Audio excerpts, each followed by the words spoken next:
everyone, welcome back. I'm Michael Sandler, your host on Inspire Nation. If you've ever wanted to release attachment and align with inner love, then do we have the Wild Offering Show for you. Today I'll be talking with Tosha Silver, the best-selling author of Outrageous Openness, Change Me Prayers, and her latest creation, the Wild Offering Oracle. And that's just what I want to talk with her about today, how to give it all up and align with the divine. That, plus we'll talk about gratitude, hardship, forgiveness, and abundance, letting the divine take the lead, the power of the Living Outrageous Openness Forum, and what in the world a Divine-Menage has to do with anything. Gotcha. So welcome back to the show, Tosha. Are you ready to shine? Thanks, Michael. Nice to be here. So happy Nice to have see you here as well. Before we dive right into things, I want to go way back in time real briefly today. Have you always been spiritual? I guess it depends how you define that, but I think when I was very, very little, and I think a lot of people have this memory of being 3 or 4 years old, and you have this sense that you're part of something larger than just yourself. Mm-hmm. And then I think for a lot of people, it starts to get hammered out of you and you go into the sleepwalk of thinking the entire universe is just your latest problem. But I think I had that awareness when I was really young, and then I forgot, and then I had to come back to it. And so that's been the process. When you were going to school, and I'm guessing you were going to school for writing, did you remember at that time, or how did that memory start to come back to you? I think when I was in college, and I was getting a degree in English literature for writing, I think I completely had forgotten, because even when you're in college, a lot of the training is to put you in that sleepwalk of your worries and your fears. But I actually think it was being in school, and I've written about it in OO, a lot of people come to spirituality when they hit a bottom. They hit a place that things get really, really difficult. And I think at that point is when I remember I learned to start meditating. I learned some very basic tools. Do you mind sharing what happened then and how you pulled yourself out of it? I think that, to be honest, I grew tired of my own mind. Mm-hmm. That's the way I would say it, is that I grew tired of thinking the thoughts of separation. Yeah. Where you're just thinking these thoughts. It's, I'm always going to feel alienated. I'm always going to feel different, whatever. At some point, I think many people have that experience. You want to learn to have a sense of identification that's beyond the fears and anxieties of your own mind. And that sends people on a route to learn a different way to be. So I think that's consistently happened through my 20s. Beautiful. So if we fast forward, this is going to be quite the fast forward. Yeah. It said that you had 30 years of writer's block. Yeah, I did. It's a thing that I've now heard from other people. You can go to some really prestigious program, and that program is what fills you. I would call it the ego, the small self, fills it with that fear of not being good enough, not being smart enough, and that the writing really changed when it stopped belonging to me, the small self. And the writing, like everything else, had to get offered back to what I would call the great I, the part that isn't the ego running the show. So how did you get to this place? Usually it's desperation, where you say, I can't do it anymore. I give up. You take it. I think everybody gets to that place at a different time. I mean, for me with the writing, I knew there was this book that wanted to come out that was at the beginning of Outrageous Openness.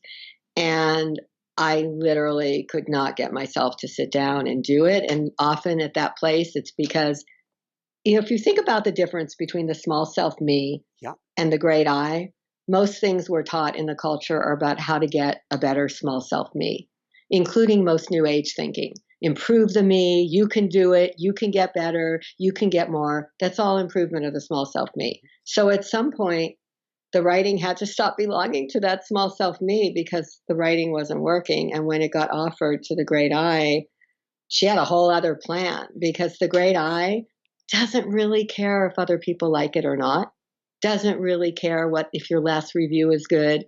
The great I is just doing the writing. And I think so much of what we're taught is how to kind of try to please everybody else and get that good review and get everyone impressed. but that's not always what creates powerful work. So when we produce a show, and I think about you every day when I produce a show, because every show that you make, you have to do these little tags and stuff as if you're stamping a record with a label on it, and then it gets uploaded and it's out into Never Never Land, and you fill out all these little parts of a form, and one of the categories says composer, and next to composer, my wife Jessica Lee, she's the producer, so I put Jessica Lee and the Divine, exclamation, right. exclamation, exclamation, each time to remember it ain't mine. Yes. And it does. It really changes it. And I think it's tricky because a lot of people will designate that it's the divine's, but actually behave as it belongs to them. So it takes the practice of really conferring it back and say, you know what, if this is yours, then I need to deal with whatever screw ups come. I can't just complain every second. Often when something belongs to the divine, it's a path of fire. It doesn't always mean it just flows effortlessly, as I'm sure you know. Yeah, and you really have to let go and trust and have faith and understand that the path isn't what you think it is. That's right. Trajectory, how fast you take off, has nothing to do with you. Well, you've got to get out of your own way. So you might be able to slow it down, but you can't speed it up. It's going to go at whatever speed it's supposed to. That's right. Right. And here's how I think about this. I don't know if I talked about this when you and I talked before, but there's like 3 different ways to come to the divine. Mm-hmm. And like you could say, just for the sake of argument, one way, level 1, mm-hmm. is you don't come to the divine. You're basically just saying, it all belongs to me. I want to manifest it all. Make me rich and famous. Bring me everything I want. That's level 1. Level 2 is you start figuring out you want to include the divine in it. Mm-hmm. So then you start to say, this actually really does belong to me, but I prefer your assistance. And that's level 2. So you're kind of bringing in a co-pilot, but it still belongs to the ego. Then there's level 3, where, like you say, you're so exhausted and you're so desperate, you really no longer want the ego in the lead. And at that point, it doesn't become hard. It's not hard to get out of the way because you're ready to actually let the divine timing and the divine plan, with all of its attendant tests and whatever, you want it because you've done it the other 2 ways and it brings nothing but misery. So going along those lines, there's so many directions to go with this, but since you talked about a path of fire and test, oftentimes we feel if I'm on track, if I'm in co-creation with the divine, if I've truly surrendered, it's all going to be puppies and roses and fuzzy bunnies. Well, yeah, because this isn't co-creation. And I would say that's the difference. Co-creation is often level 2. It belongs to me, and God's now going to be my special helper who's going to bring me everything that the ego wants. It's not that, baby. It's like, no. God is now the owner and proprietor of it. You're actually serving that force, not trying to get it to serve you. So yeah, it has nothing to do with puppies and rainbows. You know what it has to do with is your own freedom. It's not about the result of the project. It's that you're now free because you're no longer masterminding everything that happens. So this is a fascinating concept because it's the opposite of how some people see freedom. How would you define freedom then? I would say it's freedom from attachment and micromanaging and controlling. And it's also freedom that your state is not dependent on the outcome. Because that's what the Bhagavad Gita really said, the ancient spiritual scriptures from India. It said, you take the action, but the fruit isn't yours. So everything we're taught in the manifesting world and all that is the fruit is yours. And you better do all these tricks so that you get the fruit you want, or otherwise you're going to be so disappointed. Freedom is when you're saying, oh, no. The fruit is God's. That's what these ancient Indian texts said. The fruit is God's. You get to get the delicious bites of it. But if you know that the fruit isn't yours, then you're free. You're free. Someone likes you or doesn't like you, the fruit isn't yours. You're just there doing the actions that you're shown to take. Some people might listen to our conversation and turn it off already. They're like, I don't want to hear that crap. I'm like, that's okay. There will be other people that would be like, wow, I need to hear this. It doesn't mean that you can't create and you can't do special things, though. It just means you ain't in the driver's seat. It means that God uses you to create those things and you stop thinking of them as my. Yeah. The my my abilities, my blah, blah, blah. That's level 2. That's where it's like, it's all my but I'm going to invite God to help. Level 3 is, it's, yours, God, use me for the highest good on this planet. So it's quite different. And then you get used to do things you didn't even know you could do, because it's no longer you doing the doing, it's the great I. So let's walk people through this. Let's say that somebody is, I always have the term in my head, kind, gentle, easy, good. I don't like people having to hit the wall, but usually it takes people hitting the wall. So somebody's hit the wall, they go, I feel stuck, I feel blocked, I'm in pain, this isn't working, life isn't working out the way I expected it would. Where do we start? So you take the mess that you're in. You start with whatever you're in. And you go, okay, this mess. Let's say you just found out that your partner is leaving you and you're going to get thrown out of the house that you're in all at the same time. This just happened to somebody I knew. You take that mess. Mm-hmm. You no longer think if it's my mess, my safety, my security, you're stuck. Where do you even begin? If you take that mess and you begin to say, this entire situation is now completely offered to divine love. Every aspect of it. The relationship never belonged to you in the first place because it came through the divine. The house never belonged to you. It could be taken away in a second. None of it is ours. As soon as it's not yours, you start to go into the safety zone. And then you call in divine order, and you're saying, the divine is really my source for all. So if I lose this house, if I lose this partner, the divine has the ability from her radiant storehouse to bring what's ever needed next. But only once she is really, or he is really installed as the provider instead of just a Costco to order things from. It's really different. You start to find the security from your relationship to divine source, as opposed to it's all mine. How do I make it all happen? Does that make sense? It makes a lot of sense. I love when I'm coaching somebody and I want to help them understand how it's not all theirs. And I'll have them look at a timeline of their life, and the most important situations that occurred were never by choice. It was a phone that rang out of the blue, a person that bumped into you. That's where we can understand so true. It's never us driving that caused really anything that took place. Right. However, we live in a culture, and we live in a spiritual, or at least a new age culture, that says you create your reality every minute through your thoughts and all of that. And I think the misunderstanding of that has really messed a lot of people up, because when anything difficult happens, say, I created it. What did I do bad that made that happen? And it's like, actually, there's something in the Indian scriptures called Prarabdha karma, and that karma are the lessons that your soul came to learn this life. So you may have not done anything wrong with your thinking or your beliefs, or you needed 500 coaching sessions and you only got 4. It's none of that. Sometimes it's just karmically what the soul is here to learn. And that is so freeing to know that. It's not because you made a mistake. So I can hear people now who are listening who are going, I didn't mean to sign up for all of this. How do I renegotiate? Oh, you mean like in the lifetime? Yes. That's funny. Yeah. Well, here's what I think is that there's something that happens by learning about divine source.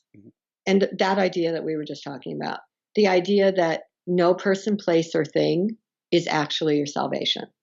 Your salvation and your security and your safety comes from the divine. I know this guy that in the recent fires that happened in Ojai, he lost everything. And then, because he's so grounded in this knowledge, every single thing came back in some new way in LA. It was like he was just taken to LA, and we gave him a house. It's like he was grounded in that awareness that no person, place, or thing is the salvation. And I honestly think that's what changes things. It's like, it doesn't mean you don't have human feelings when there's a loss, but you stop having that sense that you are the doer and that you are driving it and that you have to replace it all. You're moving into that place of going, there's this cosmic storehouse, which is divine source, and it is the one that holds everything. And if you align yourself with that divine source, things start to come in some very crazy ways. So let's talk about alignment. What does that look like? How do we get into that alignment? Part of it is by letting go of all the opinions of how it has to go. Like, I mean, that's the thing. That's why I think this is very different than manifesting outcomes. This isn't about giving God the list. Need this, need that, because the person's like, well, I made that list. I read it 100 times a day. Why didn't it happen? Sometimes because the divine plan is utterly different. So I would say that prayer that we were just talking about, where you say, here's what I'm in. I'm giving this now to you. I'm offering it to you with my full heart and sensibility. Show me what's needed here. Let the highest come. Show me the actions. To me, that's how it starts to happen. It's by the act of offering is the foundation of all of this. It's not using the universe to get something. It's inviting the universe to use you instead. And actually, you belong to it as opposed to using it. So I often talk with people about us coming here with a gift wrapped around our hearts, our following our passion, following what we feel called to do or pulled towards. Does that still exist? Of course. I mean, that's why I think I think we live in a culture that's very much teaches us either or, black and white, dualistic thinking. I think to me, God uses you through the passions that you feel. God uses you through the things that light you up. The problem is that we're taught when in the middle of God using you, we're taught it's all me. Aren't I great? I can do this. I can do that. And then when there's failure, the identity becomes, why'd I screw it up? What did I do wrong? When that burden of doership is cast, then there's more and more space for that divine to begin to act through you. For anybody. But usually you're right. When this comes to people, it's out of crisis. Otherwise, why not just follow a shopping list until the shopping list doesn't work? And then you're like, holy Jesus, I need another way to live. Like, why isn't my shopping list working? Maybe because the soul is learning this life how to let go, how to surrender, how to open to something greater.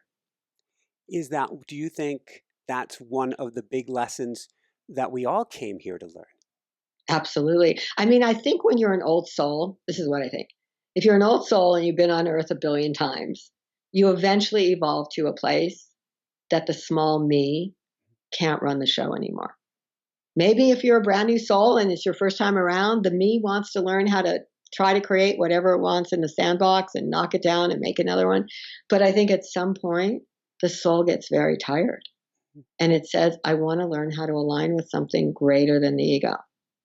And then it gets really interesting. I mean, we're talking about this as if it's just a firewalk, but I would say you start to live from a place that's very exciting because you never know what God's going to do next. It's no longer the ego trying to orchestrate it. I've been thinking about our show. We hit 3 years today, as I'm speaking with you, is 3 years since we went live to bring some light to the world on 9/11, and we're everywhere now. It's just taken off, and it's not me, and it's not about me, and it's not about Jessica. It's not about her. But over the last year and a half, interviewing so many great authors like yourself, I'm going, I want to write, and I'm a 3-time published author. I want to write, and what I get. And what I'm becoming clearer at this point in my life is when the time is right, that's going to present itself to me. Right. Don't worry. Don't have my hands clenched where I can't allow anything in. Relax, open up. And when that opportunity is there, you'll know, you'll feel it and go. So just be where you're at. Keep asking, but be where you're at and allow. Well, and I would even say you can go a step beyond that and say, who's the one doing the writing? If it's just the small self me, it's a lot of books get written from that place of the small self me, and I want to get out there and show everybody what I know. When that is released and you're like, God, use me as a vehicle for clarity and truth. This isn't about the small self me. It's the great I going, then God knows when to open that door to get you writing stuff and when to bring the connections that help that go out. But I think you're right. It's the transmutation of that. So on that note, since we're talking about getting in alignment, I have this beautiful oracle deck here today. And I'm wondering if you can tell us about it, how it came about, and then would you be kind enough to do a reading here today? Yeah, I would love that. So, this deck came out. There was just a bunch of different pieces of writing that I'd been putting on Facebook and Instagram originally. And then, people just wanted writing on this idea of offering. And I've been joking. You're saying you want to get into writing books. I've been joking, saying, oh man, books take so much work. I'm into oracle decks now. Like, I want to spend my life making oracle decks because people get so excited just from a certain card. So this deck kind of came. Should I hold this up, or do people need to see it for me? Go for it. I really love it. It has Lord Ganesh on the cover because he is the Lord not only of removing obstacles, but the Lord of releasing obstacles.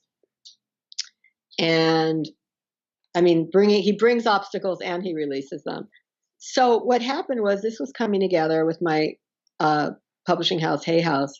And then Katie Daisy, who's an amazing artist, just amazing artist, she came along. And like the way you were just talking about, I think when a project is meant to happen, sometimes it happens so fast. It's time and you don't even have to do anything. We only did a first draft on this deck. It took no corrections. It all just flowed out from her, flowed out from me, and it was done. And so I use it every day. And I think the main thing with it is that it doesn't, it's not prognostication. It's not telling people their future. It's telling them spiritually what they need to know next. And so I think the best way, maybe I could just start it and just pull a card and say, what do all of us need? What's the card we all need this moment? Perfect. And then I might be able to do one specifically for you, but let's just do one for everybody.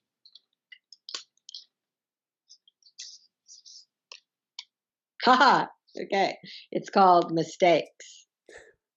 And it says, allow me to know it's okay to make mistakes. Let me always take care of the inner child so he or she feels loved no matter what. So, and they all have some message or another about whatever, but I kind of love this one. For people that are perfectionists, tend to beat themselves to a pulp if everything wasn't seemingly perfect. That's where we're starting. And I think we are all of us on some level. Oh, I won't say all of us. I can't speak for you, but we drive with a rear view mirror and we're staring at the rear view mirror at what mistakes we've made, of what we did in the past, rather than opening up to what's possible moving forward. Yeah. And I think when it says, let me always take care of the inner child, the inner child is the one that does that. I don't think the great self inside has any interest in doing that. It's usually saying, what's done is done. We're all good. Let's keep going. I'm your source for all. But I think the kid inside, and I think for a lot of us, it was punished. It was blamed for mistakes. It's happened in a lot of families. So going into the kid and saying, all right, we learned what we needed to learn there. I forgive you completely. Often the inner child wants the forgiveness from each of us. It wants it from the inside. So. That makes sense. So now I drew a card today, and we can either talk about that as well, or would you mind drawing a card for either me or the show? Okay, but wait, I want to know which one you got. So you go. Yeah. New offering. Oh, wow. What did it say? Oh, now I have to pull it back out. Oh, don't worry. And I don't know if I have it at the top of the deck or not. I don't know. It's okay. If not, I'll keep going. Okay, keep going, and I will do a really quick, without my eyes looking like I'm darting every which way to Sunday. I will do a really quick look to see if it comes back up. Because after I did that, I pulled a good half dozen cards to ask what to talk about on the show. Oh, that's funny. Yeah. Because I wanted to know where the divine wanted to guide me. So it's not pulling back up. So apparently... Right. I don't think it won't. Maybe it was happy just having its name set. Okay, all right, go ahead. Maybe, why don't I pull, I was mentioning this before we started. What if I pull 3 for you? Okay. Let's see what it wants to do. All right.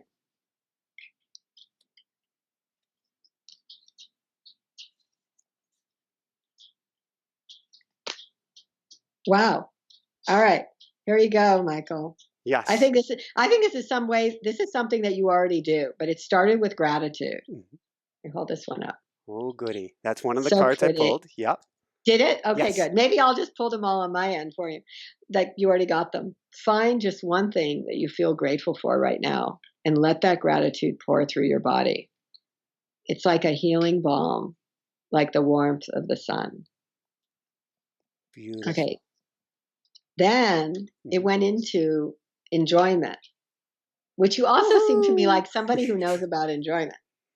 So it says, striving and pushing makes life into endless hard work. Boy, is that ever the truth. The more you're inviting love to take over, the more enjoyment comes. Allow me to enjoy this life, dear Lord. I have to say something about that card, which is Please that, do. you know, the part of me that loves pleasure, like I really have a kind of side that just likes enjoyment and likes pleasure. That is in part why I started to get involved in this way of thinking, because life becomes so much less work when you're actually letting the flow carry you where it wants to. So here's the last one you got. Direction. Ooh. It says, Lord, please show me the right actions right now. Please bring a sign and a miracle that gives clear direction. May I hear the promptings of my own body. And if for some reason I'm about to head the wrong way, please, please stop me. I've got to add 4 words to that as quickly as I Please. can.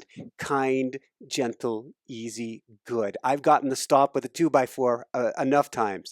Please stop me. Kindest, gentlest, easiest, best way possible. I'm listening. That's really good.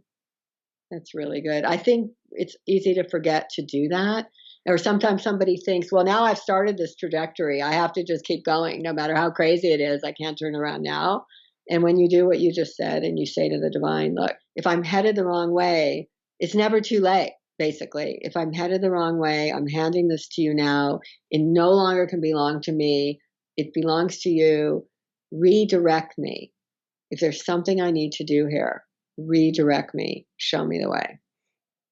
Thank you. If we are listening, if someone in the audience is listening to the show and they're really in an incredibly tight spot financially, may lose a child, something really terrible is happening, and they go, if I let go now, it's all going to fall apart. How can I let go when I'm holding on to the last thread? Well, I think it's partly what you were just saying yourself. The illusion that we're controlling it is the grandest illusion around. So to me, it's funny, after you do this for a while, the safety becomes in the letting go. It's the exact opposite of how most people are taught to think. Oh, if I just like drive the car with white knuckles, I'm going to keep it on the road. You may not even know how to be driving it.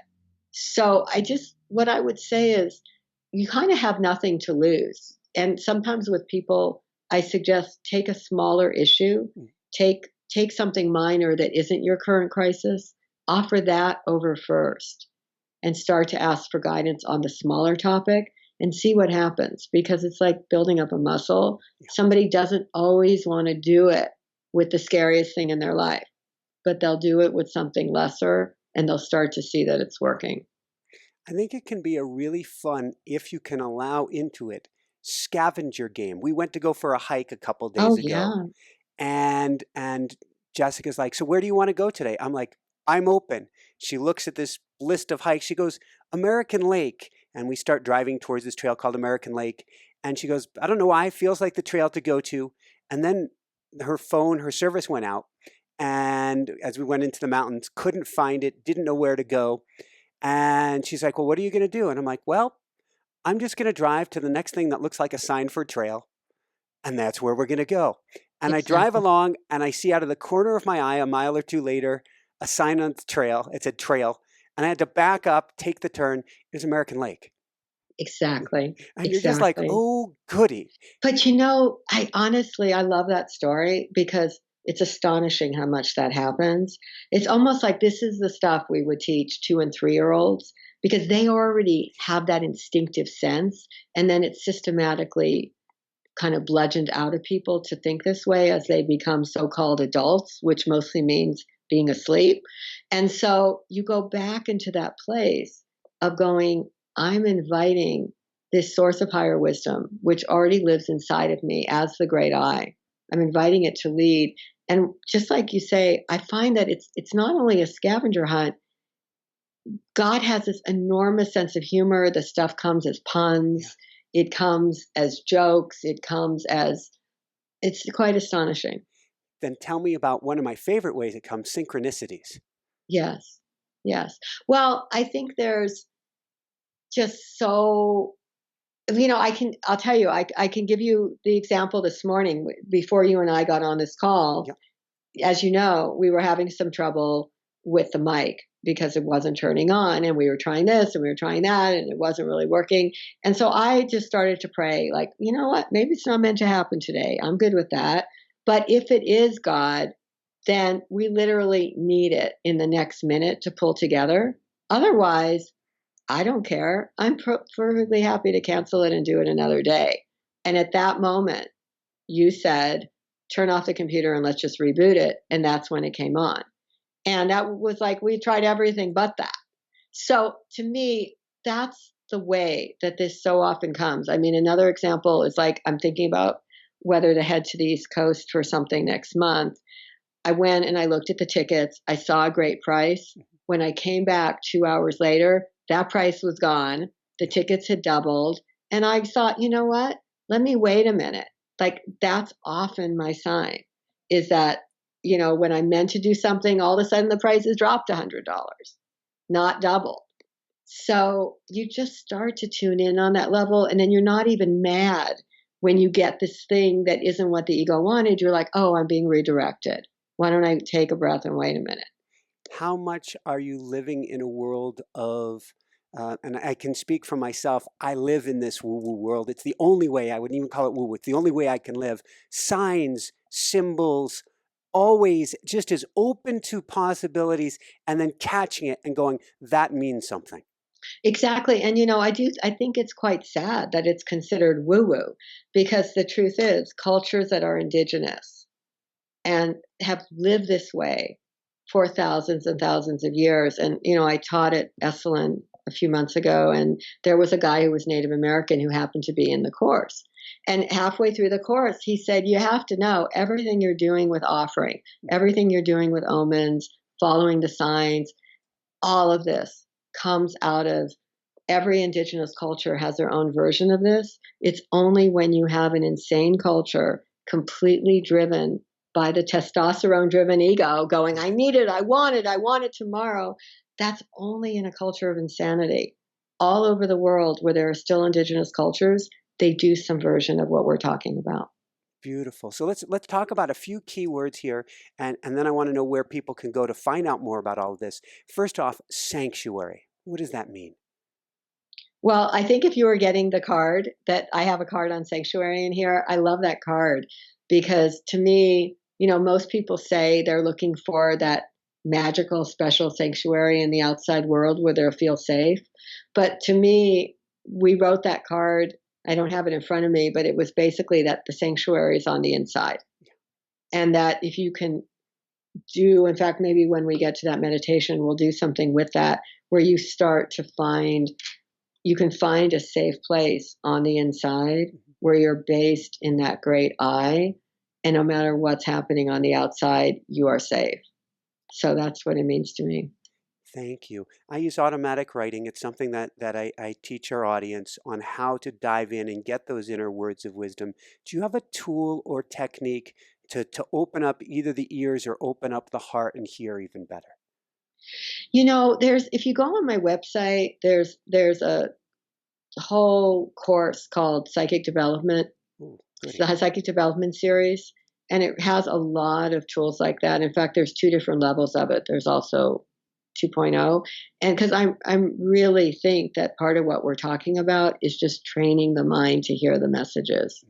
And there's a million ways to do it. So then on that note, where can people go to find out more, to find Wild Offering, and to get to your site and your teachings too? Yeah. Okay. So if they just go to toshasilver.com and they go to the webpage, There's a few things there. I mean, I don't know, at this point, there's probably 30 or 40 courses like the one I mentioned, but there's also this Living Outrageous Openness forum, and they'll see it right on the homepage. That's an online community that anyone can join, where I teach every week. And I do weekly Q&A calls, and then there's a private Facebook page, and anyone can join it. It's really like a gym to learn how to work out the system and live this, because it sounds great while you and I are talking about it, but it really takes practice when you're living in a culture that's telling you you have to do it all. So that's what we have the forum for. And then when they go to the website, they'll also see the deck. And if they go specifically to the link, shop.toshasilver.com/wild offering, they'll get a link to the deck. And if they use that link, then they'll be able to get a free call that I'm going to do just about the deck in the near future, probably next week. Beautiful. Thank you. If somebody is trying to go back to the way we were before we were, Don Miguel Ruiz, domesticated, before we were Yes. domesticated out of, Yes. of this inner guidance, That's how it. do we start to catch ourselves when the small I is trying to drive the ship, and catch that and realize, oh, wait, step back? Well, I think it's the active offering. You know, I love when he says that. That's like one of my favorite lines from him. I just find that for me, it's the active offering where you start to say, wow, my mind is really twisted in a knot. Let me take a breath and go back into that great I and offer this problem back to this great force of love. I think it's the illusion that everything is ours, every problem is ours, every desire has to be fulfilled because the ego wants it. As all of that is given back to the divine, it just starts to happen over time. You start spontaneously moving with the flow, and that undomesticated part starts to take over by itself. It really does, because the ego will not relinquish willingly.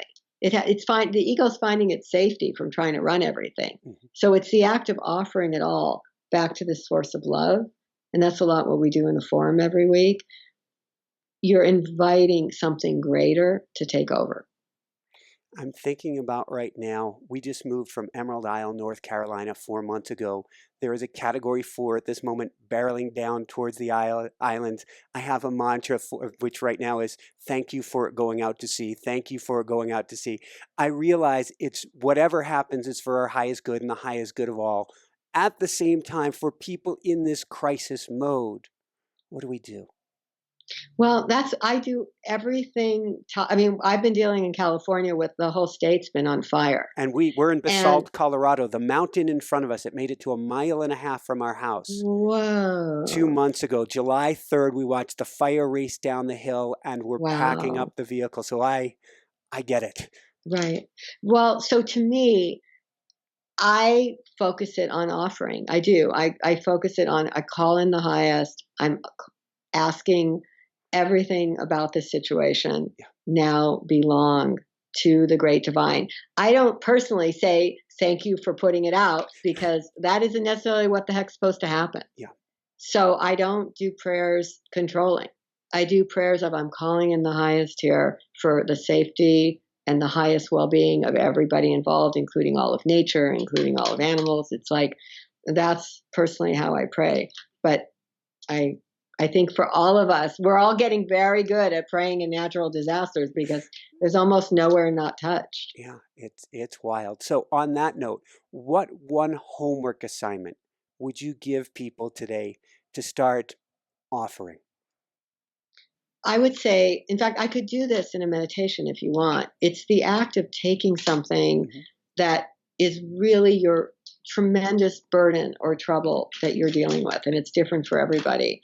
And you begin to have the experience that you're casting that burden back to the great force of love, that you're releasing the my. Part of that is you're also allowing divine source, who is the storehouse of all. You're saying, bring your plan. You know, a lot of people don't want to let go because they're like, well, then I'll have nothing. I'm like, no, then you'll actually have God's plan. Amen. And then it's really the storehouse of everything. It's the originator of all. Thank you. So 2 quick questions, then we'll dive into a meditation. First Okay. off, advice for parents for their kids.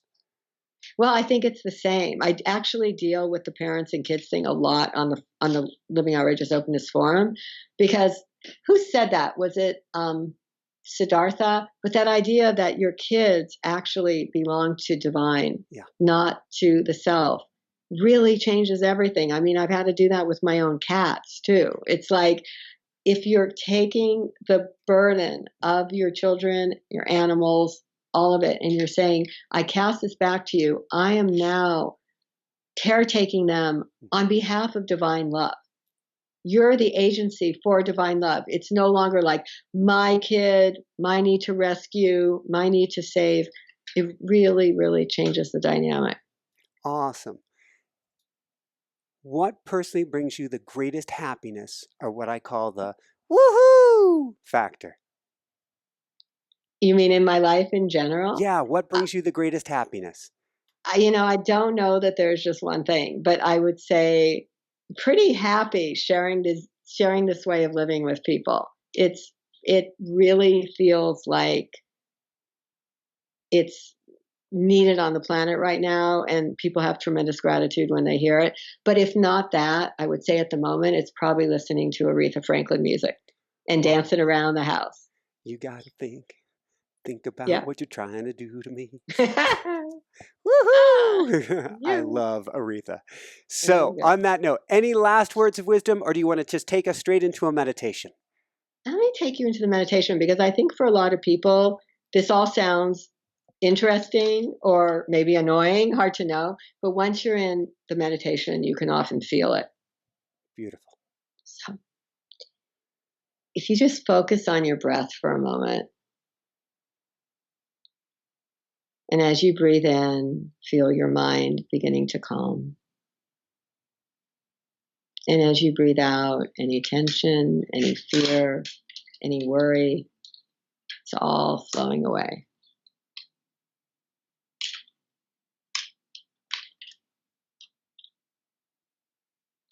And you can feel in your heart, there is this great I. There is this witness self. It's consciousness itself. It is the one who is centered and clear and wise in the midst of whatever is occurring. It is the great self, the great witness.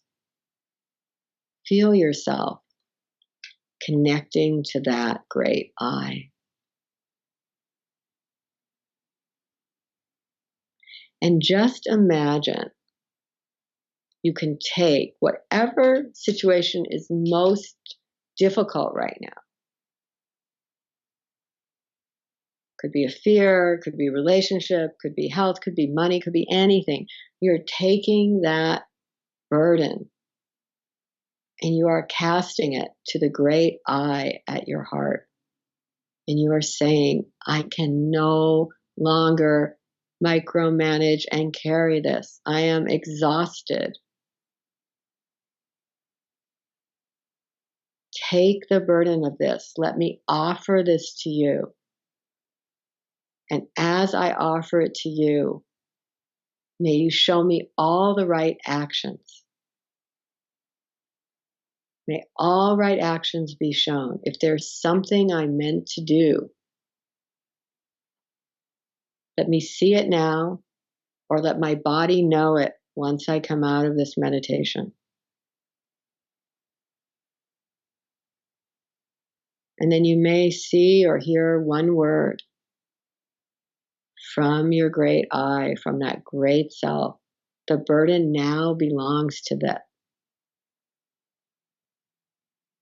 And then we're calling in the absolute highest outcome, the divine, the divinely ordained outcome for the greatest good. And then as you're ready, you can slowly come back out, holding that experience that you yourself are grounded in divine source, that love itself is your source for all. It contains everything and everyone. You are safe. You are whole. You are enough as you align with this truth of the great I.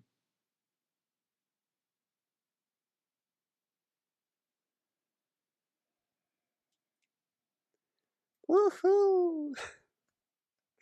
This has been so beautiful, Tosha. This is, I feel, exactly what we needed to hear today. Great. It's really my pleasure.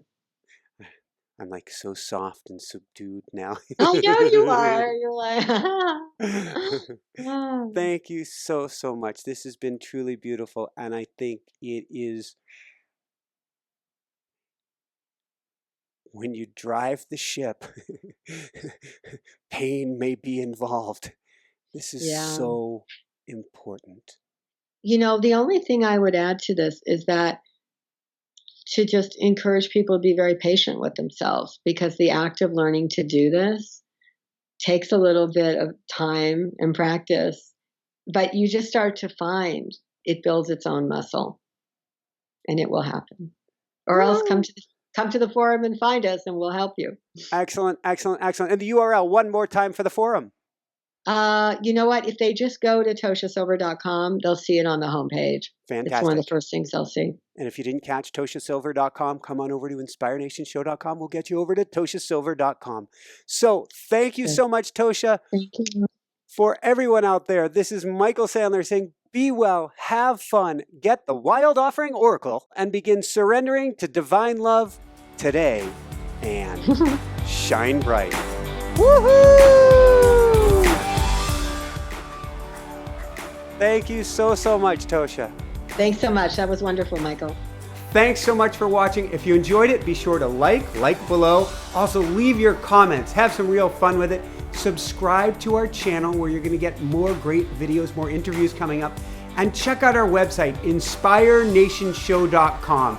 That's where you'll find tips, blogs, information, videos you won't find anywhere else, and useful and helpful resources to really help you kickstart your life and to shine bright. Thanks so much again. Thank you for your support. Like, comment, subscribe. See the website. Thanks so much and have fun. Of course, shine bright. Woohoo!